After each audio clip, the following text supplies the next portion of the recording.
O mercado pecuário vive um momento atípico neste mês de setembro. Os preços estão bem firmes. Já fazia um tempo que o setor não via uma firmeza tão gritante assim. Na última semana, por exemplo, o Mato Grosso do Sul registrou elevação de 1,8% na arroba do boi gordo. E em São Paulo, esta alta foi de 1,4%. No último mês, elevações superiores a 3%. Para falar sobre a atual situação do mercado pecuário no Brasil, recebemos hoje aqui no Bom Dia Produtor, Caio Rossato, ele que é zootecnista e consultor pecuário, e também João Pedro Cuti Dias, analista de agronegócios do SBA. Bom dia, Caio. Bom dia, João. Bom dia.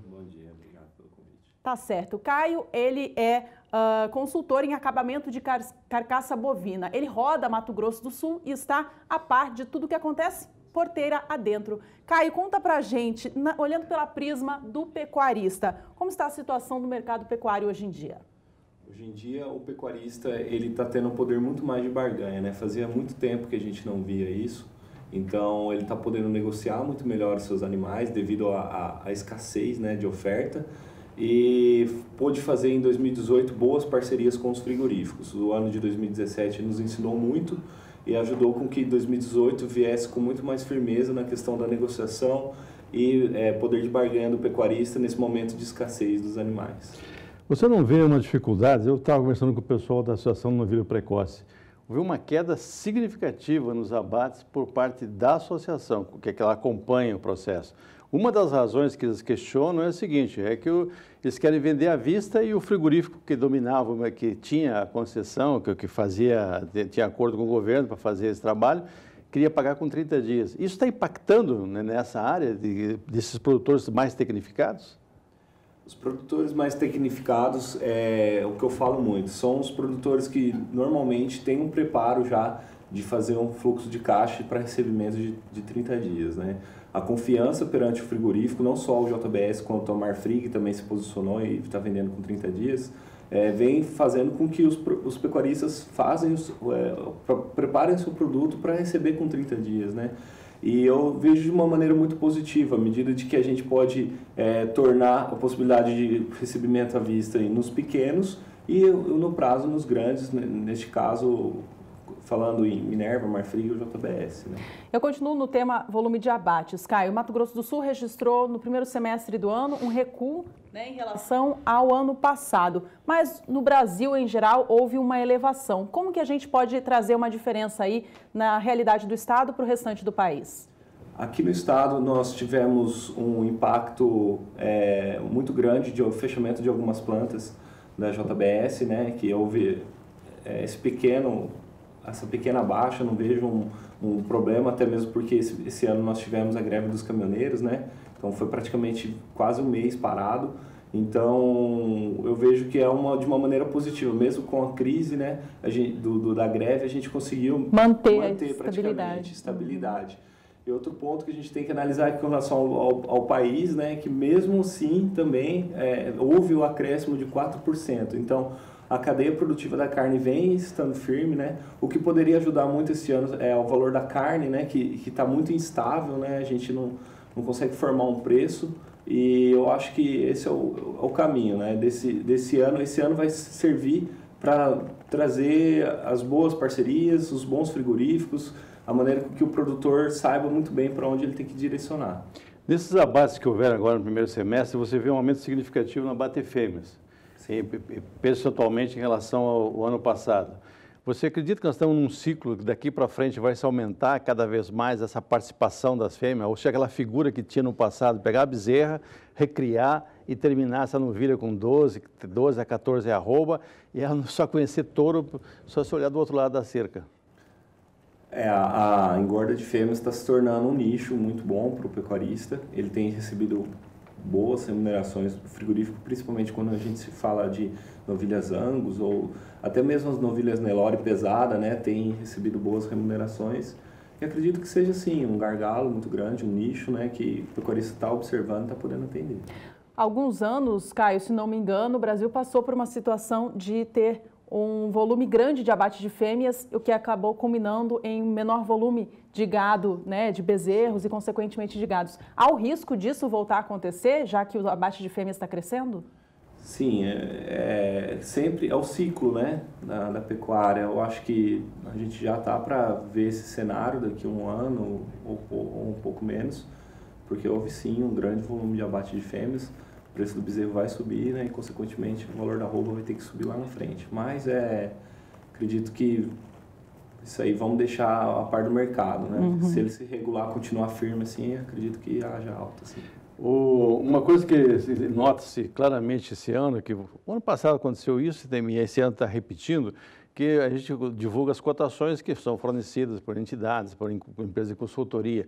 Porém, você vê uma diferença significativa entre alguns produtores, especialmente grandes confinadores, ou por escala ou por qualidade, que conseguem um diferencial de preço muito grande. Mato Grosso, ano passado, no segundo semestre, chegou a haver momentos em que o preço de Mato Grosso se aproximou bastante do preço de São Paulo. Ou seja, isso não era a regra geral. Nesse momento em que o mercado está firme, esse produtor que tem um produto de melhor qualidade, a diferença dele, em média, em relação ao preço chamado de commodity, de padrão, está em quanto hoje? Está em quanto, em média? Olha, São Paulo já, sexta-feira, a gente ouviu negócios de 150, né? Nos grandes. Aqui, 146. Esse diferencial base com relação a São Paulo, Mato Grosso do Sul, São Paulo diminuiu bastante devido ao Mato Grosso do Sul ter menor oferta de animais, né? Então as escalas estão mais curtas aqui no estado e está fazendo com que o preço suba mais rapidamente. Mato Grosso, devido ao grande volume de confinamentos, a gente vê que não tem tanto esse diferencial base, né? Mas aqui em São Paulo chegando a 150, aqui 146 e nessa média. O mercado pecuário do Brasil passou recentemente, Caio, por várias polêmicas, né, envolvendo questões políticas e outros assuntos, o que acabou prejudicando o setor. Como que Mato Grosso do Sul, os pecuaristas do estado, estão se relacionando com os frigoríficos hoje em dia? Olha, todos esses males que aconteceram no nosso setor ajudaram para a gente fidelizar boas parcerias, né? Então o pecuarista ele foi um remédio amargo, realmente foi uma coisa muito ruim para o nosso setor, mas serviu para mostrar quem realmente é parceiro dele nessa questão do relação frigorífico-pecuarista, né? Então o pecuarista ele também, logo após essa bomba política, tudo, os grandes se posicionaram que ia vender, ia comprar só no prazo, então serviu para ele se organizar em casa e saber muito mais vender o seu produto, né? Ele teve que sair um pouco da que eu chamo zona de conforto dele para tentar vender para outros frigoríficos e quem sabe assim conseguir parceria. E teve pessoas que conseguiram boas parcerias, teve outras que tiveram que voltar a vender, mas serviu para ter um conhecimento amplo do negócio dele. Nós estamos vivendo um momento hoje em que a tecnologia passa a ser fundamental. Se você olhar na agricultura, por exemplo, o avanço que teve na soja foi fantástico nos últimos anos em produção e em produtividade.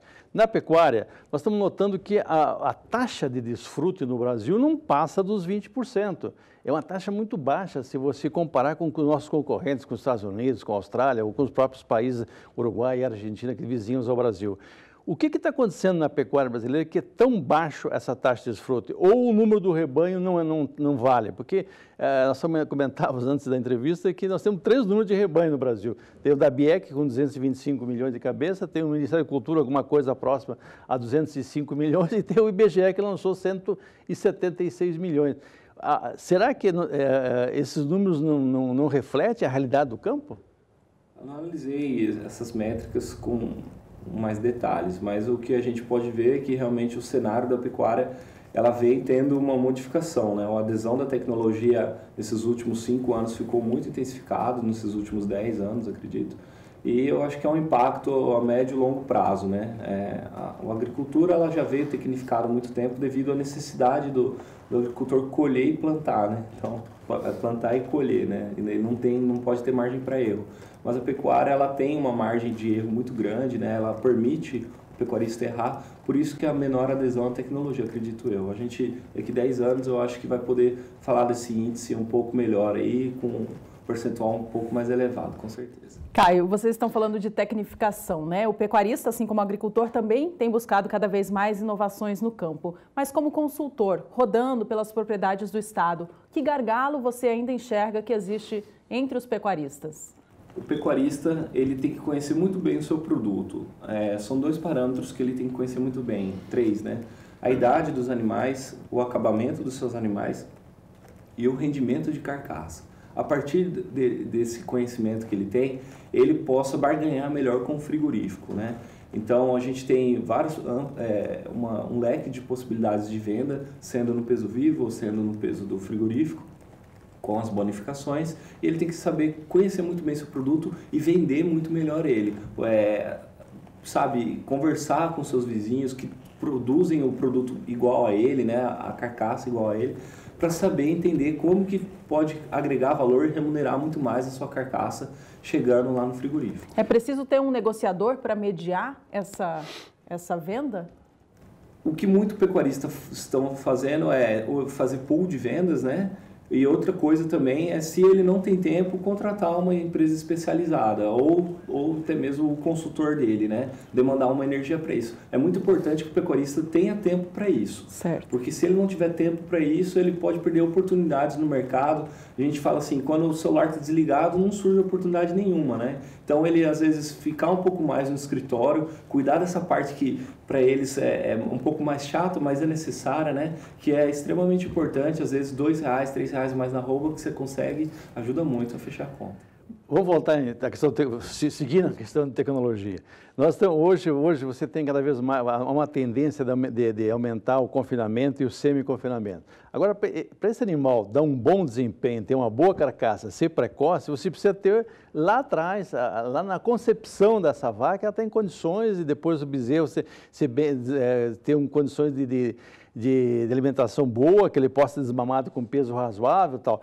Mas, porém, a pecuária de cria, nesses momentos de crise, é a que mais sofre. Uma porque inclusive, uma das razões de aumentar o abate de fêmea é essa. O pecuarista não consegue, com os bezerros que ele vende, com as bezerras, ele consegue ter receita para se manter, então ele vai só vender as vacas. Mas o problema maior começa um pouco mais atrás. Se você olhar hoje o Brasil como um todo, você vê uns 70 milhões de hectares de pastagem degradada. Pastagem degradada não vai produzir nada, nem bezerro, ou vai ser uns gabiruzinhos. Ou será que o setor não falta olhar com mais cuidado a questão da cria? Com certeza, até uma sugestão da pauta foi essa, a gente selecionar melhor os animais para saber com realmente o objetivo. A estação de monta está chegando aí e o pecuarista ele tem que ficar muito atento, se ele for vender os animais, eu acho que estabelecer novas parcerias boas que fidelizam e falar, olha, qual a genética que você precisa aí? Você tem um semi, você tem um confinamento, porque tem que estar a genética aliada com a estratégia de engorda, né? Para que os animais chegam adaptados e chegam com um peso de carcaça ideal lá na frente. E a tecnologia da cria, realmente, hoje em dia, se o pecuarista não adotar uma IATF, um protocolo, não souber muito bem o que está utilizando, realmente ela pode se tornar inviável, né? Caio, João, eu agradeço a presença de vocês aqui hoje nessa conversa. Nosso tempo termina aqui, mas é claro, a gente deixa já o convite para que você volte para a gente seguir conversando sobre o mercado pecuário. Bom, obrigado pelo convite mais uma vez. Obrigada, bom dia. Bom dia, João.